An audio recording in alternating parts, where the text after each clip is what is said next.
You're listening to The Intellectual Investor, episode number 68, the Jet Lag series, Should You Copy Your Heroes? Written by Vitaliy Katzenelson and read by Elliot. To read this article online or to listen to more episodes, visit investor.fm.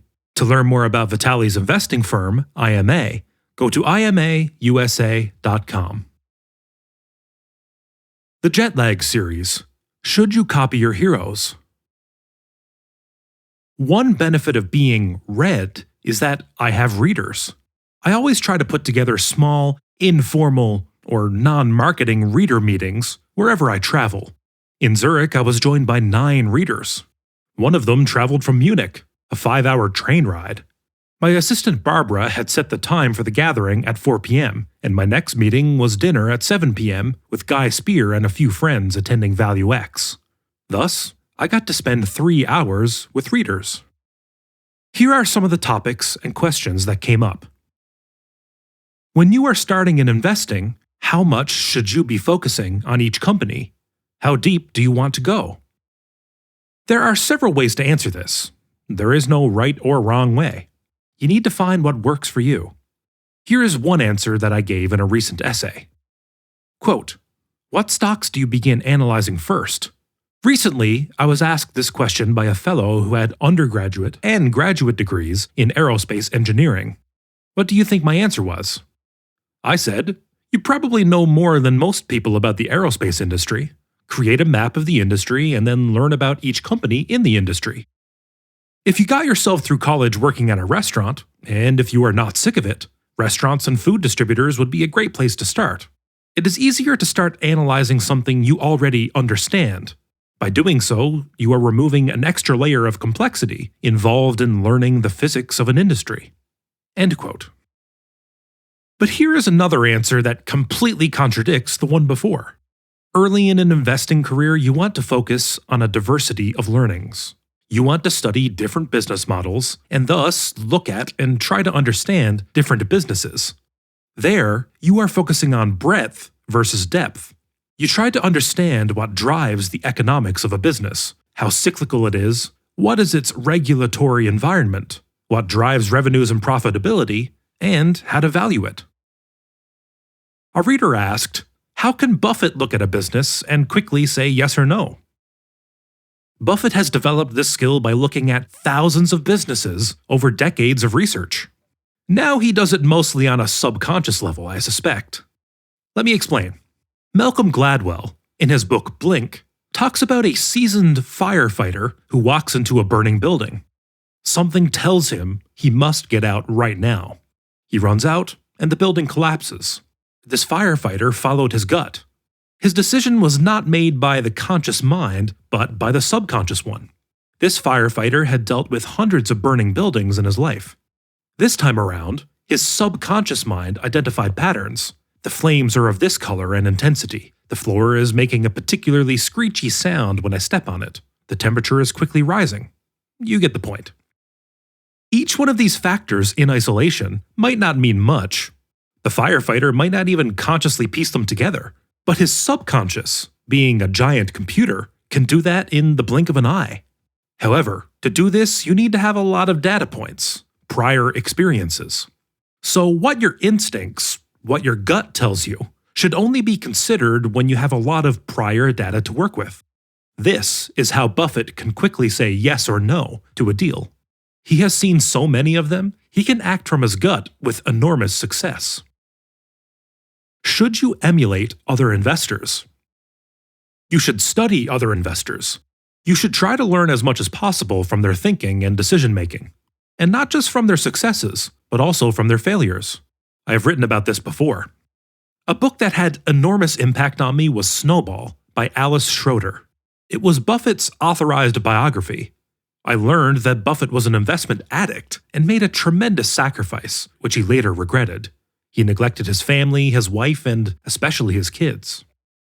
Luckily, I read this when my kids were young, and though I am afflicted by a similar addiction to investing as Buffett, I try hard to make time to spend with my family. It is anything but a default setting for me. This may sound like spending time with my family is a chore. Not at all. I enjoy spending time with my family. But the enjoyment often happens in hindsight, after the fact, after I've made an effort to put in the time. Spending time with family and investing exist in an uneasy zero-sum relationship. We are only given 24 hours each day.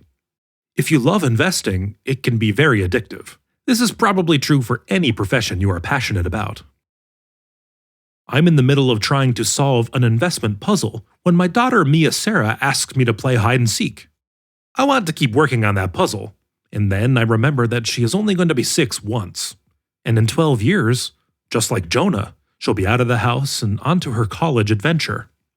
So, with shaking hands, I put Uber's latest earnings transcript down. Okay, my hands are not shaking. It's not that kind of addiction. And play hide and seek with Mia Sarah and enjoy every moment of it. This is why I love writing in the morning when the kids are asleep. I am not stealing time from them and can spend more time with them on the weekends. So my early morning writing time is both current and future guilt-free. But back to the topic of whether you should emulate other investors. It took me a while to understand this, but you should try very hard to be you.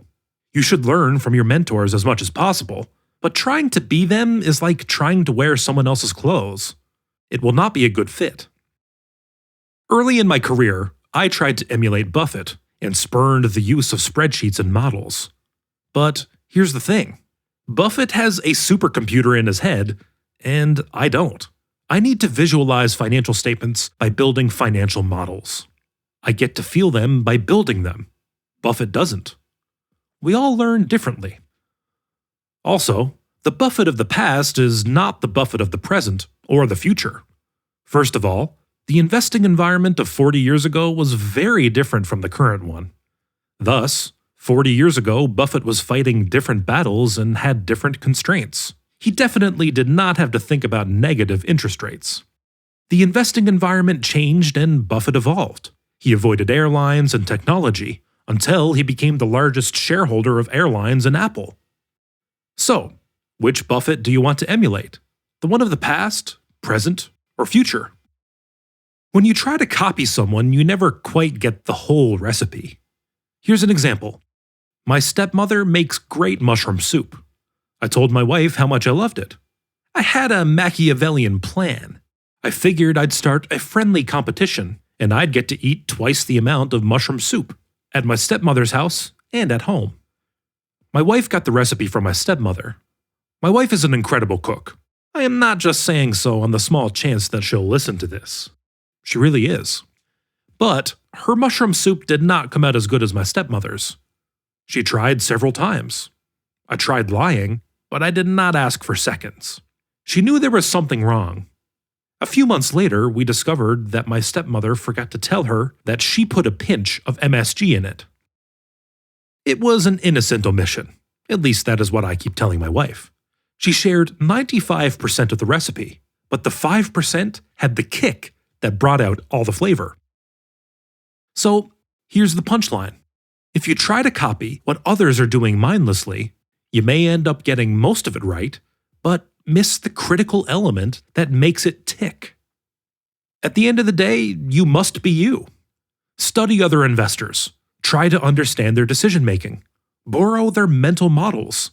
But your goal should be to become you 1.0, not Buffett 2.0. Once you get you 1.0 down, keep upgrading yourself, learning, pushing to 2.0 and beyond. Thank you for listening. To read this article online or to listen to more episodes, visit investor.fm. Enjoy life and prosper.